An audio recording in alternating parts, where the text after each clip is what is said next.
17-year-old Hazel Grace Lancaster reluctantly attends a cancer patient's support group at her mother's behest.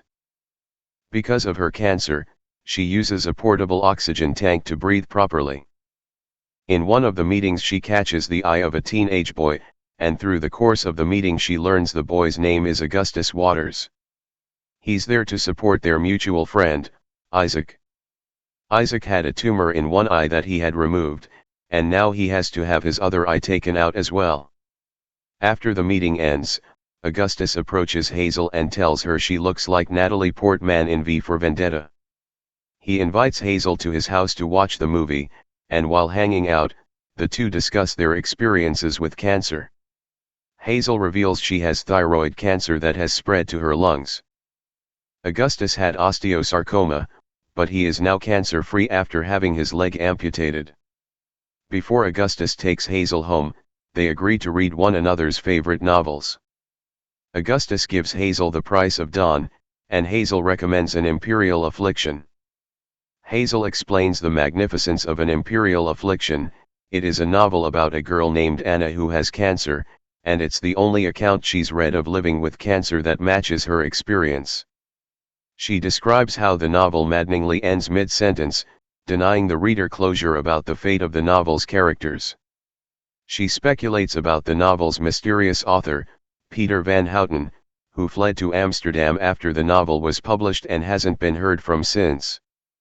A week after Hazel and Augustus discuss the literary meaning of An Imperial Affliction, Augustus miraculously reveals he tracked down Van Houten's assistant, Lydwidge, and through her he's managed to start an email correspondence with the reclusive author. He shares Van Houten's letter with Hazel, and she devises a list of questions to send Van Houten, hoping to clear up the novel's ambiguous conclusion. Hazel is most concerned with the fate of Anna's mother. She figures that if Anna's mother survives her daughter's death, then her own parents will be all right after Hazel does. Van Houten eventually replies, saying he could only answer Hazel's questions in person. He invites her to stop by if she is ever in Amsterdam. Shortly after, Augustus invites Hazel on a picnic. It turns out he's planned an elaborate Dutch-themed picnic where he reveals that a charitable foundation that grants the wishes of kids with cancer has agreed to grant his. He's taking the two of them to Amsterdam to meet Van Houten. She is thrilled, but when he touches her face she feels hesitant for some reason. Over time she realizes that she likes him a lot, but she knows she'll hurt him when she does. She compares herself to a grenade.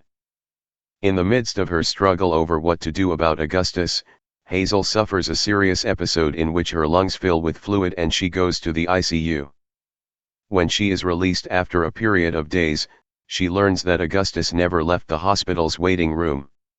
He delivers Hazel another letter from Van Houten, this one more personal and more cryptic than the last. After reading the letter, Hazel is more determined than ever to go to Amsterdam. There is a problem though, her parents and her team of doctors don't think Hazel is strong enough to travel.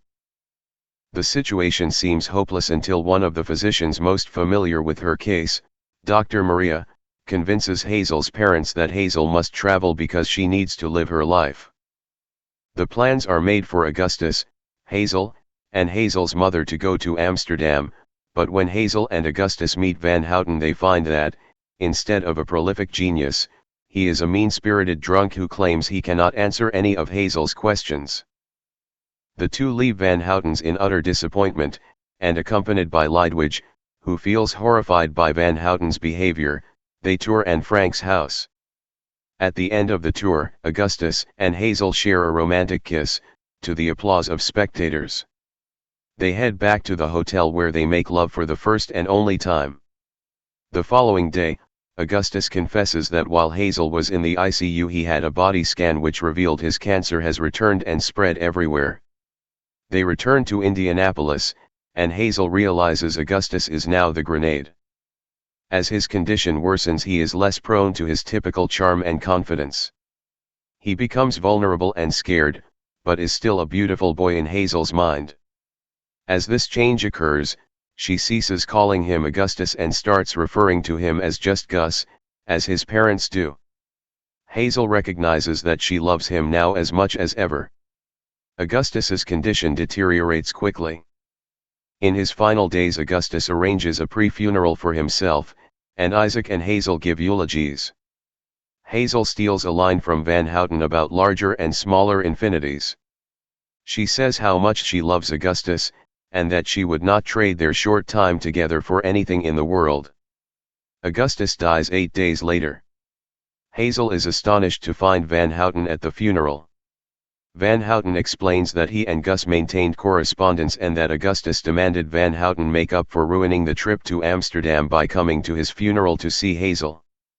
Van Houten abstractly reveals the fate of Anna's mother, but Hazel is not interested. A few days later Isaac informs Hazel that Augustus was writing something for her. He had hinted about writing a sequel to An Imperial Affliction for her, and as Hazel scrambles to locate the pages she encounters Van Houten once more. He drunkenly reveals that Anna was the name of his daughter. She died of cancer when she was 8, and An Imperial Affliction was his literary attempt at reconciling himself with her death. Hazel tells Van Houten to sober up and write another book. Eventually Hazel learns that Augustus sent the pages to Van Houten because he wanted Van Houten to use the pages to compose a well-written eulogy about Hazel. Lydwidge forces Van Houten to read the pages and sends them straight off to Hazel. The novel concludes with Hazel reading Augustus's words. He says getting hurt in this world is inevitable, but we do get to choose who we allow to hurt us, and that he is happy with his choice. He hopes she likes her choice too. The final words of the novel come from Hazel, who says she does.